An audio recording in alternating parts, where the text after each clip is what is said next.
Welcome to the START podcast, Somatic Tools for Alignment, Regulation, and Transformation. I'm your host, Jessa Hooley.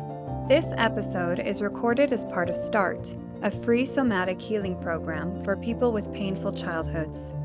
Join START to get access to this podcast along with exclusive monthly on-demand classes led by me, a somatic trauma specialist.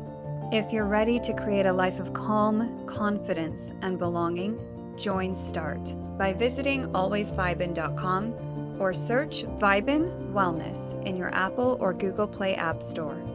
That's alwaysvibin.com. Hello, everyone, and welcome back. It is finally February. Oh my gosh, after 750 days of January, we made it to a new month, and this month we have a new theme. The new theme for the START program is using pleasure as medicine.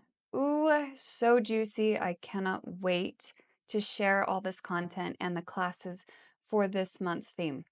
Before we go any further, we're talking about trauma in this podcast, which means that some of the topics that are discussed might bring to the surface some of your own traumatic imprints. If that happens and anything in this episode brings up a sensation that you don't feel like you want to be present with, I fully invite you to pause. Take a break, look around, get yourself a drink of water, and just come back when you feel like you're ready to. With that being said, pleasure is such an exciting subject for me to talk about. It really, it invigorates me because it is such an accessible practice for everyone. Now, even me saying that might be triggering for you as someone who maybe has a really challenging time accessing pleasure, but pleasure is a birthright within us.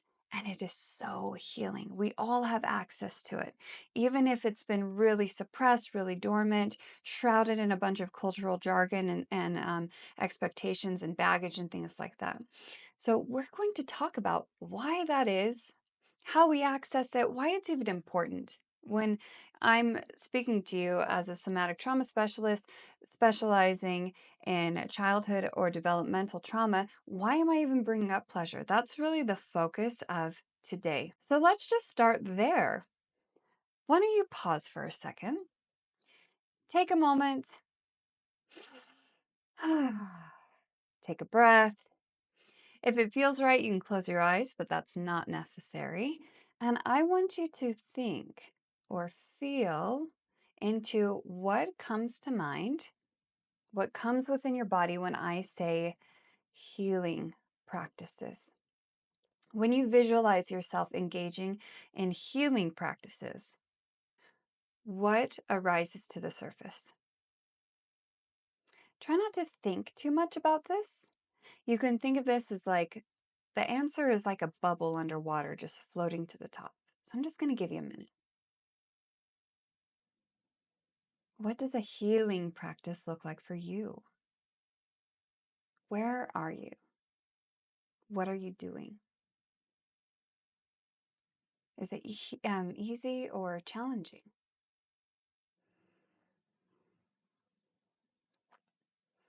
And when you feel like you've connected with that, taking another deep breath, opening those eyes if they're closed and looking around your space, reorienting yourself back to where you are, when you are, and with me in this podcast.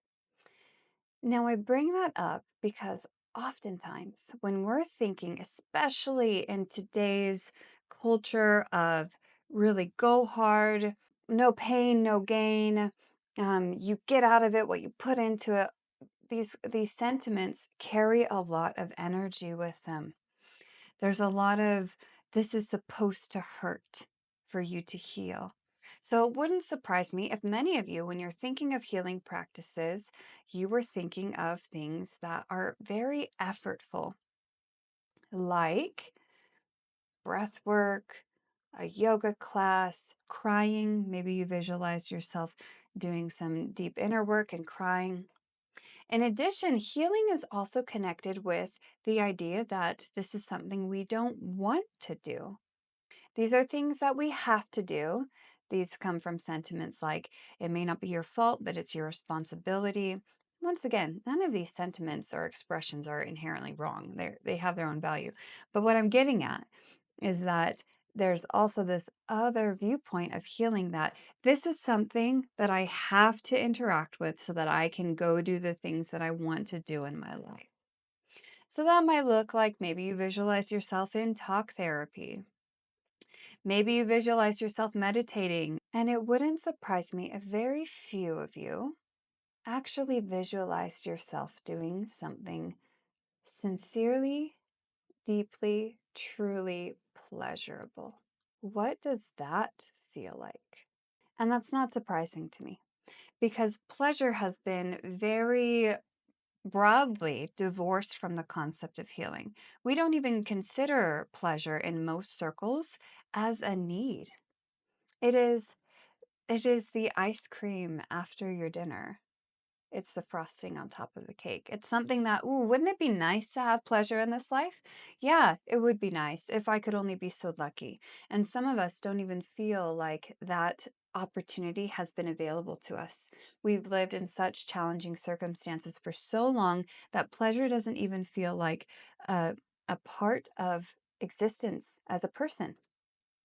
It is something that only the privileged have access to. And while I honor, respect, believe people with experiences where pleasure feels completely impossible, pleasure is your birthright. You have access to pleasure built into your nervous system because it is actually a built-in function. To understand the need and the benefit of pleasure, we have to begin with the nervous system. So let's start by taking a really simplified view of the nervous system so that you know where we're headed here.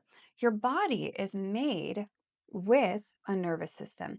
A lot of the talk about nervous system out there right now feels like it's kind of this mystical entity that lives inside of you, but it is actually real bundles of nerves that move through your body and electrical signals that are sending information up to the brainstem into the brain and back down into the body. It's a real thing that you can look at on an anatomy table.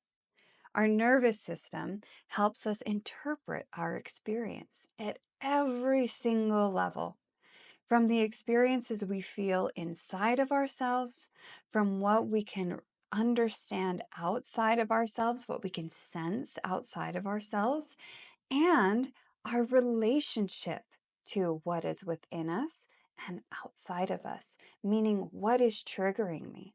What is giving me a sense of safety right now? What is making me feel these emotions? And so much of our nervous systems, the majority of our nervous system, I would dare say, is a subconscious experience. Pleasure interacts directly with the nervous system. When we're talking about the nervous system, it was built on an evolutionary scale. You can think of our nervous system along with our brains as having functions that were created longer ago than others. So we started, let's look at my notes here, about 500 million years ago. That's the oldest part of the nervous system. This is what I call the brake, also called the parasympathetic branch of your nervous system. This is the part of your nervous system that slows things down. That's why going forward, I'm going to call this the brake. The brake, okay? Sometimes this is called rest and digest, which rest and digest does happen in the brake, in the parasympathetic nervous system. But so does freeze, so does shut down, so does dissociation. See how all of these things, whether you're resting, whether you're digesting, whether you're frozen, all of them are slowing things down. It's pushing on the brake. Now, the part of the nervous system that evolved after, this is about 400 million years ago, is what I call the gas, or the sympathetic nervous system. This is the one, a lot of people call this your fight or flight nervous system. And once again, fight or flight can happen. It does happen in the sympathetic nervous system, in the gas. But that's not the only thing that happens there. This is where your energy comes from. When you're getting shit done, when you're laughing with a friend, when you're dancing, when you are using energy, you are pushing on the gas, your sympathetic energy. And the youngest part of our nervous system is called the ventral vagal. I'm going to be referring to this as the driver. So we have the brake, parasympathetic, the gas, sympathetic energy, and the driver, ventral vagal. Once again, we're keeping this super high level, okay? Don't worry about getting into the weeds. There's a lot to polyvagal theory. This is what you need to know for this particular episode. Now, the ventral vagal is only 200 million years old, and this is what we call the social connection space. This is where we know how to interact with people. We can persuade people. We can connect with people. It's where presence lives, because in presence is relationship. Think about any time you feel connected to a person or a thing. Doesn't necessarily have to be another person when we say connection.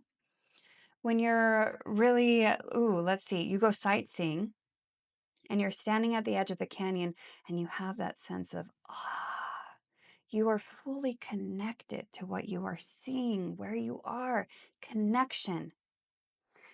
The driver, I call this the driver because our ventral vagal, our connection space, this is the part of us, the part of our nervous system that is really, really good at appropriately pushing on the gas when it's time to push on the gas and pushing on the brake when it's time to put on the brake, because this is the part of us that is connected to what's happening right here, right now.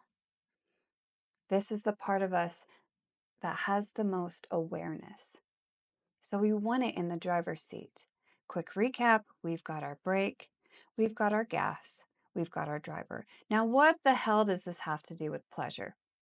Let me tell you, pleasure is available in all three parts of the nervous system as long as our driver is behind the wheel. So let's talk about the brake. Where is pleasure available with the brakes on? In the parasympathetic spot. First, I'm thinking of soaking in the warmth of the sun. Maybe me just saying that, you kind of like sit back into your body.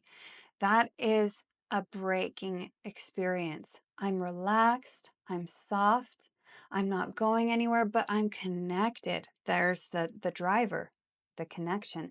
I feel the warmth on my skin. I feel the grass on my back. I can sense what parts of me are getting warmer and getting cooler, and I feel a lightness. I'm fully present to this moment. How about cuddling with a pet or a loved one?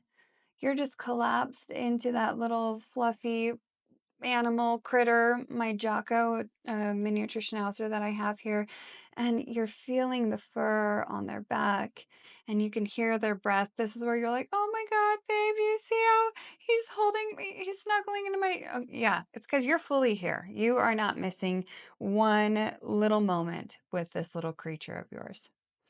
Or this could be a time when you're snuggling with a loved one and this is your partner, and it's one of those rare moments where you're like, I love you so much. Do you feel that presence? And also, do you feel the slowness, the break? That's parasympathetic energy paired with connection. So we have the brakes, the driver is putting on the brakes. A key part that is going to come up over and over again in the series is how connection needs to be present for pleasure. Feel into the difference of what it is like to be cuddling with your pet, like I just said, fully immersed in a pleasurable connection versus dissociated on the couch, numb, completely collapsed. You're both laying on the couch. One feels pleasurable, one feels terrible. Same with laying in the sun. In all three of these situations, the body has slowed down, but one does not have connection and the others do. One feels heavy and difficult and challenging. That's a full brake stop. There's no control on that brake. It's all the way there. There's no driver. The other, the brake is being used by a skilled driver. Someone who's aware, that ventral vagal connection. Let's move into the sympathetic branch. This is the energy. Remember the gas. This is where we press the gas. Pleasure can be with energy too. Think of the last time you had a really good laugh. Something absolutely ridiculous happened to your friend, and you are clenching your sides. Your face hurts. You've been laughing so hard at what happened. You're both laughing together. The story, you feel the humor in your body. It's making you feel bubbly and light and explosive. You're surprised by how your body is moving to the hilarity of the situation because you're so connected to the humor, to that sense of safety, that you are just bubbling with energy, sympathetic energy. And notice how that experience would be different from feeling really on edge or nervous about something. Both are mobilizing energy. In both situations, your heart is pounding. In both situations, you feel that kind of explosiveness where it's like, oh, there's just so much of me. That's the energy, right? But the laughter is paired with the connection. You are here with yourself. You are here with the person. When we're talking about connection, remember, connecting to sensation in your body, to that gas. You are connected to the gas pedal. How much is being pushed down and why it's going there. You feel it move through you. The other, the nerves, the jittery bubbliness, you're likely fighting that energy, trying to suppress it, trying to numb it. You don't want to be with that. That's not pleasurable for you. The gas is pedal to the metal. There's not a skilled driver to be pushing just enough for what we need to stay connected. And then obviously, pleasure lives very happily when ventral vagal, or the driver, is the primary experience. So the real critical part of pleasure is that the driver is behind the wheel. A skilled driver is behind the wheel of our emotional bus here. Think of how scary it can be to be in the vehicle with someone who is reckless on the road, pedal to the metal, always zooming in and out. There is only the gas, and there's this great risk of danger with driving that way. Equally so, if you've been in the vehicle with someone who is always driving under the speed limit, you want to shove your face through the freaking windshield. That is a miserable experience as well. That's all brake. When we're engaging with pleasure, we are driving in the car with a skilled driver that knows when to push the gas, how far to push the gas, when to push the brake, how far to push the brake, so that we go on a smooth ride. The problem is when we grow up in a household that is painful, that is threatening, that lacks our needs, when our nervous systems are always under threat, we are not given the opportunity to let the driver sit behind the wheel. It is all gas or it is all brake. So a nervous system built on slamming the gas and slamming the brake persists in being a nervous system that functions that way into adulthood, unless we give it the opportunity to experience having a skilled driver behind the wheel. And that's what pleasure does. Pleasure requires the driver behind the wheel. And this is why pleasure can feel really unsafe for a lot of people. It's because you're asking a driver to take full-time position behind the wheel when it hasn't had any practice doing so. Pleasure gives the driver practice. We're saying, hey, social connection, driver, come sit behind the wheel for a little bit while I engage with this pleasure. Great. Now you can come out. It's all right. Survival energy, you need to come back in. Freeze energy, you need to put on the brakes a bit. Fine, that's fine. Totally fine. Then we practice again. Bring pleasure back in. Driver back behind the wheel. We're giving that driver the hours clocked in until your whole body feels confident that the driver will be capable of taking charge in a way that's safe. So that the parts of ourselves that feel really anxious about being connected, because up until this point, the only way to stay safe was to either slam the gas or slam the brake. We practice with pleasure. So the breakdown. Pleasure is a completely embodied experience. It can be high energy, it can be low energy, but it is always connected. The part of us that lives in connection is the part of us most capable of pushing the brake and the gas in a way that is comfortable and balanced and safe. That's the driver. And pleasure always puts the driver in the driver's seat. So every time we practice pleasure, we are giving the driver a chance to get comfy in that chair. And over time, driver's just going to stay put. And we're going to feel more ease in our lives. Outside of the times that we're practicing pleasure, this is my pitch for our nervous system approach to pleasure. And when we're working with trauma, we are working with the nervous system. A healthy, regulated, balanced nervous system that has the driver behind the wheel is one that feels good to live in. So why not? Why not have a practice that is pleasurable that brings us healing?